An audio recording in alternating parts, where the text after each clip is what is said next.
परंतु अर्जुन, द्रव्य में यज्ञ की अपेक्षा ज्ञान यज्ञ अत्यंत श्रेष्ठ है। और यावन मात्र संपूर्ण कर्म ज्ञान में समाप्त हो जाते हैं। ये जिस तरह के तू मनमाना आचरण कर रहा है, ये डले ढो रहा है, ये सब कर्म तेरे बंद हो जाएंगे, खत्म हो जाएंगे, और फिर शास्त्र अनुकूल साधना तेरी प्रारंभ हो जाएगी।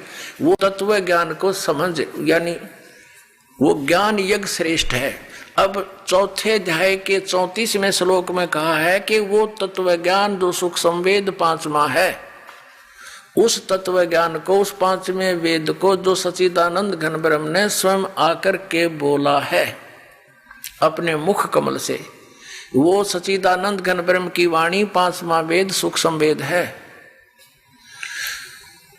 और उसमें बड़े विस्तार के साथ धार्मिक अनुष्ठानों की जानकारी दी है।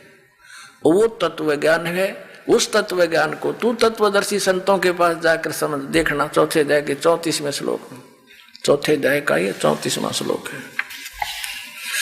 उस ज्ञान को, कौन से ज्ञान को?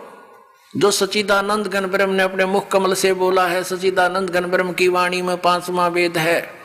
उस तत्व ज्ञान को तू तत्वदर्शी ज्ञानियों के पास जाकर समझ, उनको भली भांति दंडोत प्रणाम करने से और उनकी सेवा करने और कपट छोड़कर सरलता पूर्वक प्रसन्न करने से वे परमात्म तत्व को तत्वदर्शी न है, तत्वदर्शी संत तत्वदर्शी न है, भली भांति परमात्म तत्व को यानी तत्वदर्शी संत ज्ञानी महात्मा तुझे तत्व ज्ञान का उपदेश करेंगे।